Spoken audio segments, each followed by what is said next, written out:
Sampurasun Barai Cakra. Sebelum dongengnya dimulai, jangan lupa subscribe, tekan tombol lonceng, terus ditunggu juga nih like dan komen ya.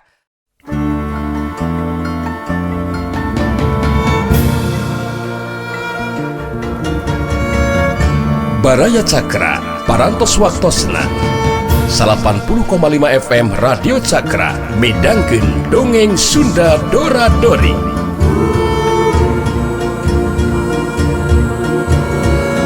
Simkuring sapara kanca ngahaturkeun wilujeng ngadangukeun.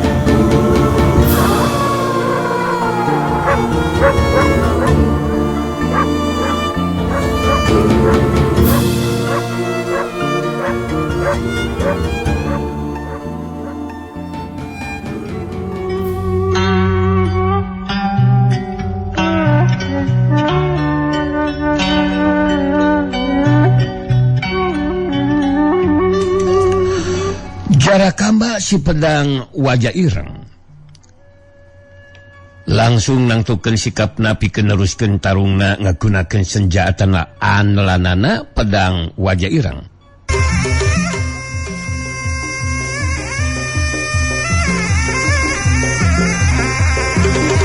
Jarakamba mesat pedang pondokna. Pedang teh memang beda jeung pedang anu sejen sabab lain ngagurila pedang teh tapi melas hideung semu anu herang. Jarakamba musrikeun panenteupna kanuji lawan bae nyarita. Perhatikeun ku si laing jaka sinangling. Kangaranan dewek geus mesat pedang wajah ireng senjataan lan dewek. Mangka bisa dipastikeun setiap lawan bakal kawalahan deui sia. Hasok gunakeun senjata silaing jaka sinangling. Kuring teu mawa senjata atawa pakarang Jarakamba. Pakarang atawa senjata kuring mah sapasang leungeun jeung suku we. Parabot ciptaan ti nu maha kawasa. Da senjata anu sakumaha ampun oge tetep we digerakeun mah ku leungeun urang. Yah. Si laing mah tong anggap enteng karena kampuan ieu pedang wajah ireng nu bakal dipake ku aing sia. Pikeun nyapatkeun beung si laing sia jaka sinangling. Pedang dewek cadu mangku karam cempak. Asup kana sarangkana mun can basa ku getih lawan sia. Ayeuna ku dewek bakal dibuktikeun. Tada sia panajang dewek. Surela celung Jarakamba maju dina rajang. Bari metakeun pedangna ngarahkan anggota badan lawan. Tapi ilmu silat layang bajra nyaeta layang bajra karang anu digunakeun ku Jaka Sinangling memang hebat. Sanajan Jarakamba geus ngaronjatkeun kacepetan gerak jeung kakuatan panarajangna, harita Jaka Sinangling tetep bisa ngimbangan anu jilawan. Jaka Sinangling anu ngagunakeun setengah bagian ilmu pangenteng badana. Harita jirimna jadi cojelatan di antara sabetan pedang lawan. Jirimna jadi teu beda ti kalangkang anu lingas we. Ngajadikeun runtayan panarajang lawan tacan aya nu bisa keuna kana sasaran. Sok hiutrelak plos. Sok hiutrelak plos. Sanggeusna 3 kali panarajang lawan ngeplos teu keuna kana sasaran, harita Jaka Sinangling ningali aya kasempatan anu hade, mangrupa celah lolongkrang kosong pikeun ngasupkeun panarajang balesan. Jarakamba sepedang wajah ireng ngaranju kaget oge. Waktu panarajang balesan lawan datangna di luar dugaan, malah geus sempat bisa disingkahan. Antukna gedoran pereup katuh Jaka Sinangling, harita ngagedor ada lawan. Jelasan yuk gebor. Kada. Podang aing aduh. Jarakamba ngagero kaget bari nahan ka nyeri. Terus ngadaligdeug menurut ka tukang sababarengkah meh teu bisa ngajaga kasaimbangan badana. Jaka Sinangling mancu dina tangtunganana. Mereka sempetan pikeun lawan mancuhkeun di tangtunganana. Jarakamba si pedang wajah ireng anu ngadalig dekat tukang. harita gancang mancukeun di tangtungan anak bari ngatur hapal napasna. Jalakamba beki penasaran siga nama harita ngawangun di pasangan. Bari mureleng ka Jaka Sinangling terus nyarita. Ilmu silat Cilaing cukup lumayan Jaka Sinangling. Jurus pedang dewek masih bisa diimbangan ku Cilaing. Tapi dewek masih kene aya jurus pedang anu leuwih ampuh sia. Anu bakal ngajadikeun Cilaing kawalahan Jaka Sinangling. Ya kawalahan jeung teu mah kari kumaha kanyataanna we Jalakamba. Anu jelas kuring bakal upaya sakuat tenaga ngabela diri anu sakumaha mistina. Ya. Udah we pakali buktikeun sia. Jurus pedang anu ampuh.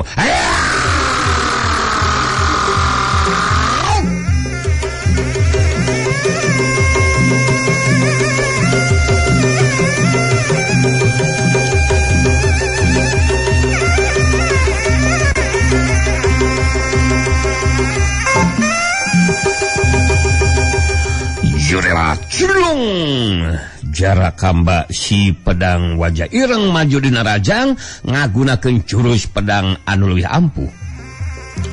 Jurus pedang anu digunakeun ku Jalakamba kawilah ngabahayakeun pikeun anu jadi lawan. Tapi ilmu silat layang baja karang anu digunakeun ku Jaka Sinangling lain wae bisa ngimbangan panarjang lawan, tapi pikeun anu kadua kalina harita sanggeusna nuju lawan 2 kali panarjang teu kena kala sasaran, harita Jaka Sinangling bisa ngasupkeun tajongan suku katuhuna kana kakamplong lawan anu belah kenca. Sok kilat plus, sok kilok plus. Tajongan kana kakamplong lawan sak yuk deus. Wah, setan budang deui aing. Ajer.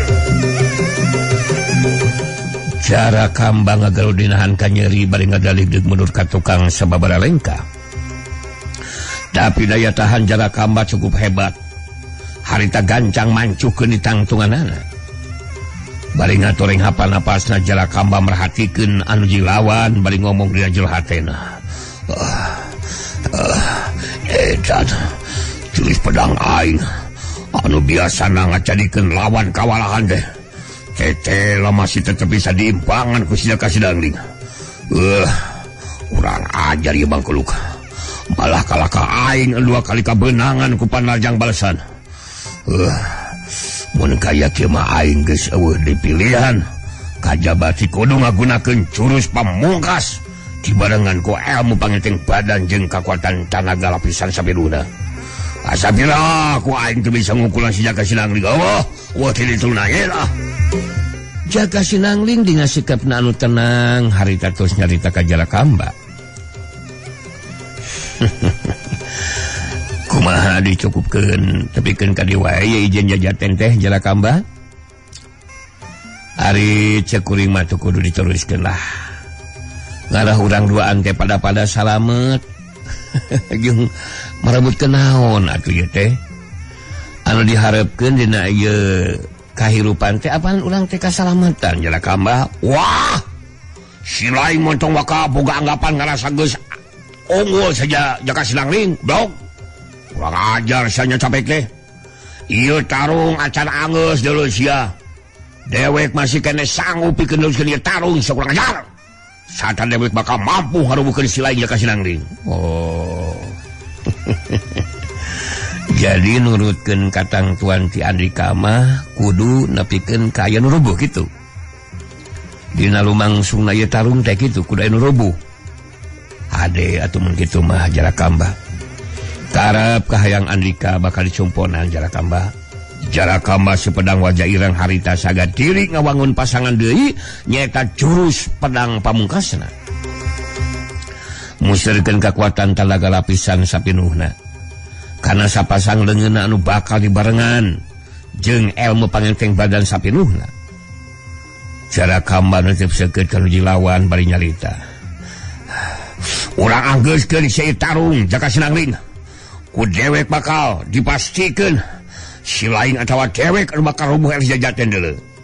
Gerak tadah ku si lain ieu jurus pamungkas pedang wajah ireng.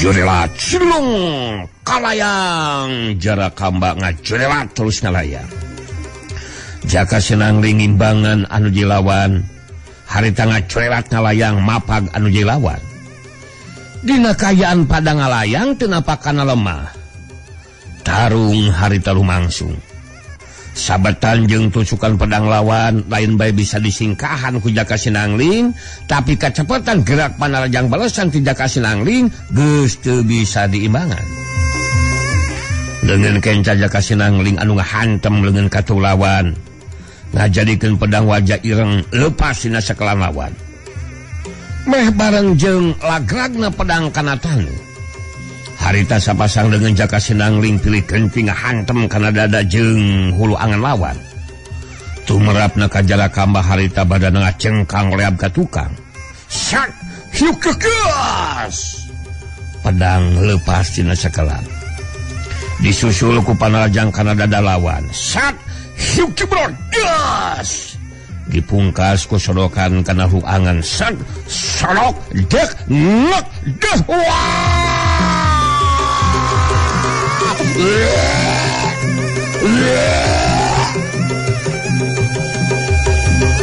jarak hamba sepedang wajah ireng ngagero nahan kanyari bari ngacengkang ka tukang terus ngoleang nyirorot turun ka handap kalayang koleang gedebut jarak hamba rubuh maring lemah tina sela-sela bilirna ngalih ngaluarkeun getih anut-hanut keneh kalayang cig Jaka Sinangling napakana lemah jarak hamba bari ngagole ngarasakeun kanyari harita ngarahu dina jul hatena anu talina boga ijiran bakal mampu ngungkulan anu jilawan tetela nyalahan geuning sabab tahapan ajen pangarti ilmu silat Jaka Sinangling tetela leuwih punjul Jaka Sinangling harita datang nyampeurkeun ka tempat tubuhna jarak hamba ningali Jaka Sinangling datang nyampeurkeun gancang harita Jalakamba sepedang wajah ireng ngoneal hudang lalaunan terus cengkat nangtung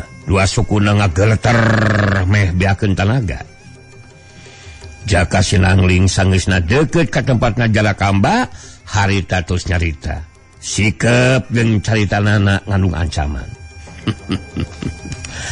Jalakamba kuring sok sanajan lain jalma jahat tapi mun andika henteu bisa nyumponan kana hayang kuring bisa jadi kuring bakal ngabinasakeun diri andika terus terang kuring lain saukur hayang nulungan milawati tapi aya nu leuwih paling penting ke diri kuring nyaeta hayang panggih jeung Sugarba dunungan andika Jalakamba bari sumengeunahan ka nyari harita Jalakamba maksakeun maneh sumarita nah naon sababna maka jeung hayang panggih jeung dunungan dewek sagarupa aya kapentingan naon ke Jaka Sinangling kuring moal ngajelaskeun rek aya kapentingan naon pangna hayang panggih jeung Sugarba anu jelas mun andika teu hayang dibinasa kudu daek kajajapeun kuring sangkan capung jeung Sugarba mun andika nolak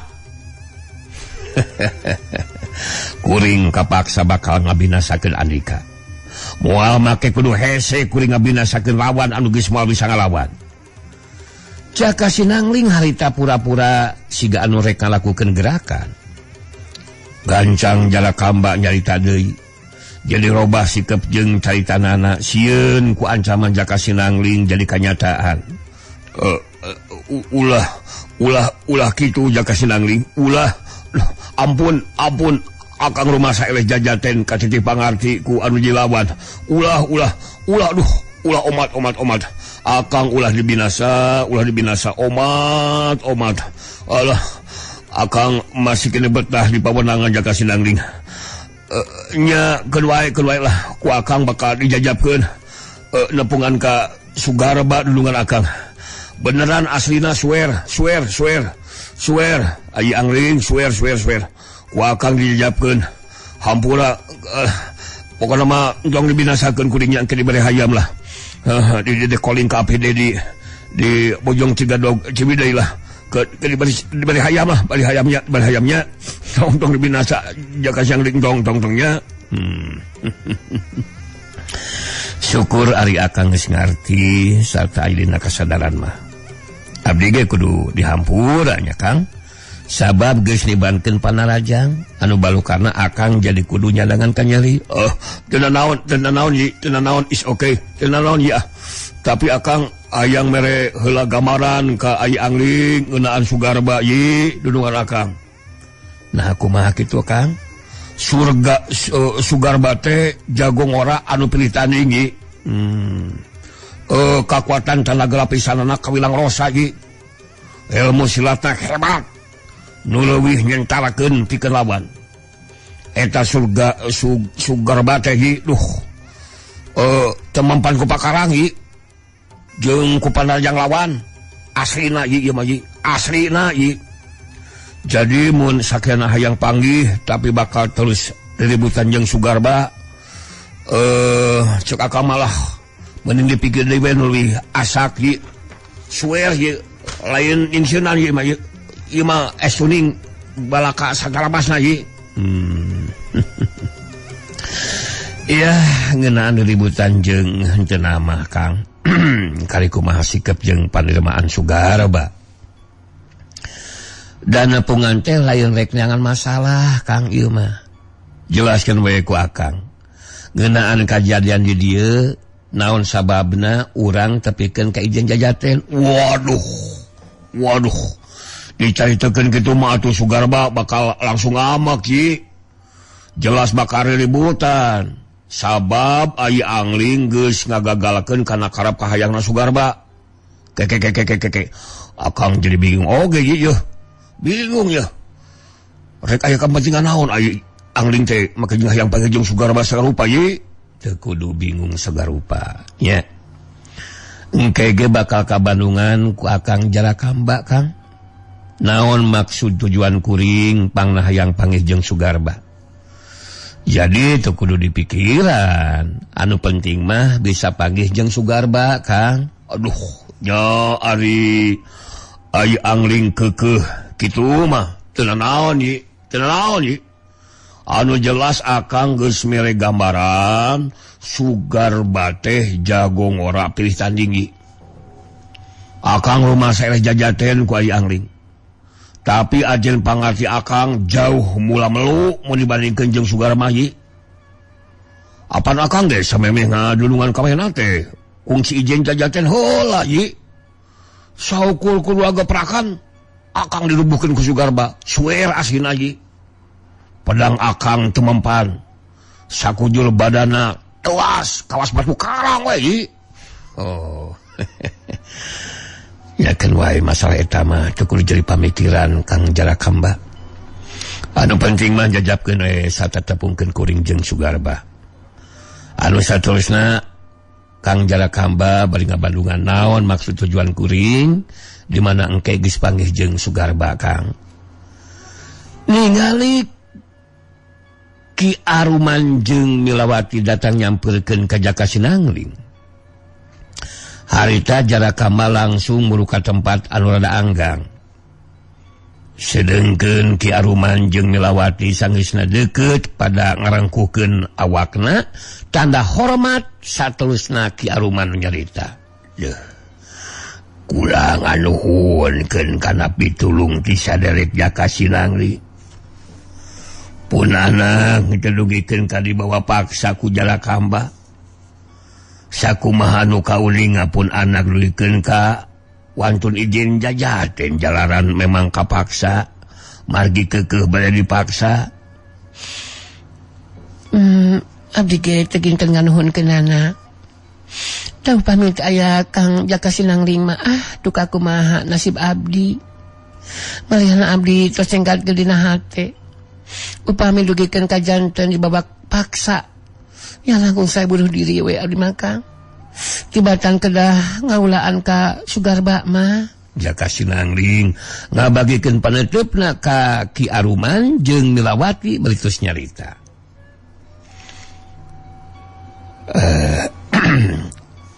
Rupina tos diparengkeunana we kedah kieu Ki. Nyai salira duaan ayeuna mah tos henteu kedah salempang margi kayaan tos aman. Malihan mah abdi ayeuna bade ngiring sareng Jarakamba margi abdi teh hoyong tepang sareng Sugarba Ki Aruman Kerung semu anu ngamuka kaget kadenge Jaka Sinangling rek nepungan ka Sugarba. Keke janten salira teh bade nepangan ka Sugarba muhun Ki. Nah bade aya kepentingan naon kitu salira teh pangna sejen nepangan ka Sugarba teh upami engke tos tepang atuh ku Jarakamba bakal dijelaskeun panginten ngeunaan kajantenan di dieu. Sedengkeun eta Sugarba teh kaitang jalmi anu babarian kasinggung. Kajantenan di dieu memang kedah dijelaskeun ku Jarakamba Ki. Upami Sugarba dugikeun ka amek eta mah tos janten resiko abdi Ki. Ngeunaan masalah eta mah tos teu kedah janten emutan Ki Aruman sareng Milawati. Anu jelas abdi memang aya kepentingan pribadi Ki. Anmawi kedah tepang sareng Sugarba teh di kantor lagi atuh bade ngabujeng nepang ka Sugarba disarengan ku Jarakamba abdi teh Ki. Jaka Sinangling harita tulis pamitan. Dijajabkeun ku paneutepna Ki Aruman jeung Milawati harita Jaka Sinangling terus ini jeung Jarakamba ninggalkeun eta patempatan.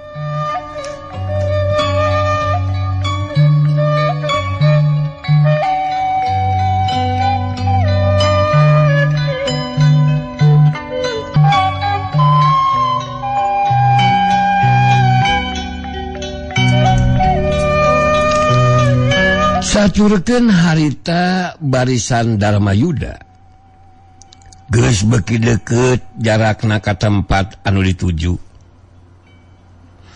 Rombongan barisan Darmayuda ngarandeg eureun heula sabab ningali Nang Bule anu mimpin barisan harita ngeureunkeun lengkahna. Harita Nang Bule terus nyarita ka 12 urang barisan khusus anu ngagunakeun senjata jarak jauh panah pasir jeung katepel. Ka barisan khusus ulah dugikeun ka papisah sareng barisan utamanya. Sakumaha anu direncanakeun barisan khusus engke anu bakal langkung dipayun ngalakukeun tindakan. Omat upayakeun ulah dugikeun ka aya anu meleset dina waktosna ngalakukeun serangan jarak jauh. Seepkeun sadayana panah sareng pasir kitu deui anu dikatepelkeun. Di mana kayaan musuh tos paciweuh kaget ku ayana serangan dadakan barisan utama anu bakal maju. Ki Buyut Debleng datang nyampeurkeun sangeus deukeut terus nyaritakeun Nang Bule. Mangka dedak euy. Ngeunaan usulan ti dewek teh ulah tepikeun ka aya parobahan. Lawan dewek mah si Segarawa teh dak euy. Hayang nyaho rek uji kamampuan diri we. Pugu geus lila dewek tara talungayunan lawan dak euy. Anu mampu himbangan ajen pangati dewek. Rasanti milumairan caritaan ditujukeun ka Ki Buyut Debleng. Ngeunaan usul ti Ki Buyut atos disatujuan. Namun kedah waspada. Margi eta Mbah Segarawa teh mibanda kakuatan ilmu hasta lambitan, sapasang leungeunna tiasa melar manjangan, sareng kakuatan ilmu banyu beku Ki. Janten Ki Buyut ulah nganggap enteng anu jilawan. Dewek ngarti rasanti euy. Kangaranan geus diberi gambaran ngeunaan ajen pangatilawan anu bakal disinghareupan. Oh, mangka dewek ge geus mikirkeun cara pikeun imbanganana euy. Ngeunaan eleh jeung meunang nama kari kumaha behna we. Anu penting dina sesa waktu jeung umur dewek hayang milu berjuang. Ngalawan kakawasaan jeung kajahatan. Lain kitu dak euy. Mohon ku abdi kahartos Uyut. Mudah-mudahan we engke Uyut tiasa ngungkulan ajen pangarti anu jadi lawannya Uyut. Sakali deui ka barisan khusus ulah waka ngalakukeun tindakan upami teu acan aya aba-aba ti pimpinan. Kumaha kahartos? Cakseni, kordos. Barisan khusus anu jumlahna 12 urang ngajawab patembalan. Manggali harita datang ngadeukeutan, baritus nyarita ditujukeun ka Nang Bule. Ahai. Au. Mang juga ingin ikut mengomong nih Nang. Bagi Emang ya tidak akan milih-milih lawan sih. Siapapun yang datang menyerang kepada Emang, sok sanajan lebih dari seorang akan Emang singhareupan. Suel nih Nang. Kemampuan ilmu syat Emang sekalipun hanya beberapa hari lah latihanana menjadikan sudah melonjak Nang. Kemampuan Emang sekarang mah lebih baik lah. Dengan demikian ya Emang merasa percaya diri Nang untuk apa itu mengayonan lawan siapapun juga. Pokoknya siapapun juga yang menimbulkan pecah sampai kenyanya akan saya gulino. Hai. Jadi begitu tah ari sikep Bang Manang. Mohon abdi hartos si Mangnya. Namun Mang tetap kedah hati-hati ya. Ulah balangah, ulah gagabah. Margi jumlah lawan teh langkung seueur Mang. Biasa bae engke Mang kedah ngayunan lawan teh langkung 3 urang. Janten ulah nganggap enteng lawannya. Manggali. Mangga urang ngeureuh deui ayeuna mah kasadayana ya. Urang ngeureuh. Geus kitu mah rombongan barisan nuliskeun di lampahna. Sedengkeun di paguron lintang jagat harita. Di jero tepas Ki Warangkas dibaturan ku Ki Hambaraka jeung Manintin anu dariuk dihandap dihareupeun Ki Warangkas anu diuk dina kursi matuhna harita Ki Warangkas anu keur cumarita.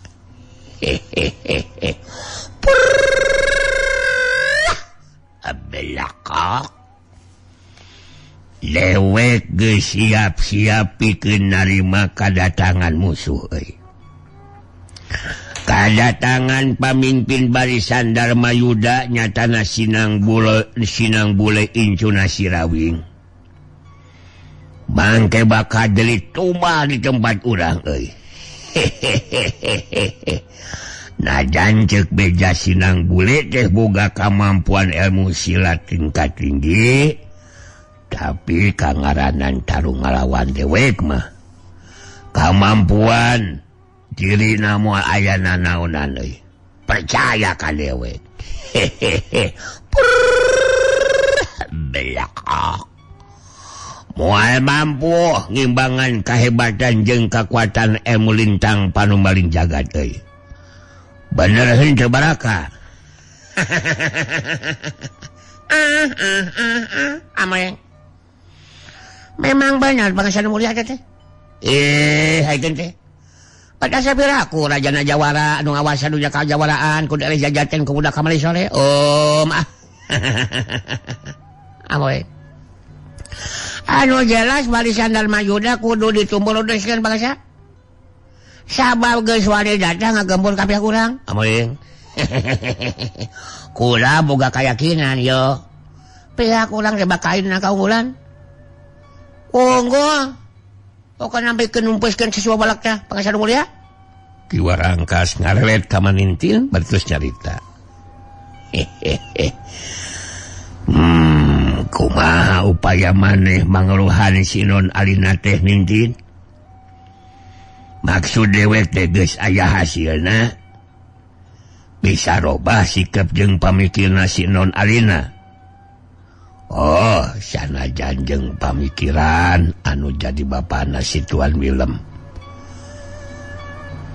Dewek harap sempet nanyakeun ayeuna. Belakang. Cikan jelaskeun ka dewek Nintin. Abdi tos upaya sakuatan naga di bangsanya.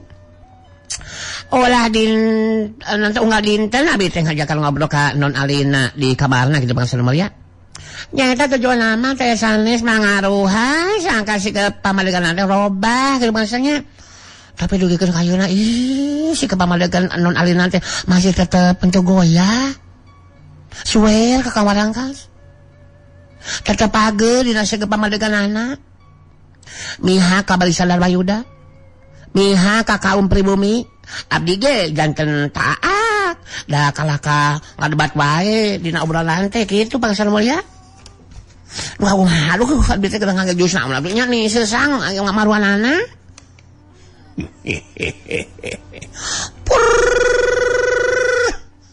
Belakok. Beungeus kudu waka di pikiran si Non Alina mah entin. Keun antapkeun heula. Anu penting kudu tetap dijaga ulah sepikeun kangke di mana datang musuh, manehna bisa ngaroskeun diri. Ngan ke dewek mah ngarasa nyakal oge ieu teh Baraka. Amoy. Nah nyakal kumaha itu bangsa mulia teh? Oh, si Hawuk jeung si Sargun can aya mulang geuning. Satadina mah dewek teh hayang ngabandungan tarungna si Hawuk ngalawanan si Nang Bule. Jadi bakal leuwih suka kana hate dewekna euy. Munyak sian modana si Nang Bule teh. Ku si Hawuk anak dewek. Jadi kahayang dewek mah nu modaran si Nang Bule ku si Hawuk euy. Nu modaran si Rawing ku dewek. Geus malodar eta duang mangkeluk mah kulawarga anu sejenna kali tinggal ditumpul ludeskeun. Kitu tah Baraka. Amaleng. Ya, mudah-mudahan we atuh pangasa mulia. Pas pihak musuh datang si Hawuk kabuluh-mulang ka dieu kitu. Atuh mun asan kene aya mulang nya tetep we si Nang Bule mah kudu dibinasakeun bangsa. Dibinasakeun ku mangsa nu mulia. Sabab eta budak teh moal waleh jadi gangguan ke pihak urang. Amoy. Sakaligus kabuktikeun ka balisan urang jeung pihak musuh kitu mangsa nu mulia. Yen bangsa nu mulia teh bener-bener rajana jawara tanpa tandingan.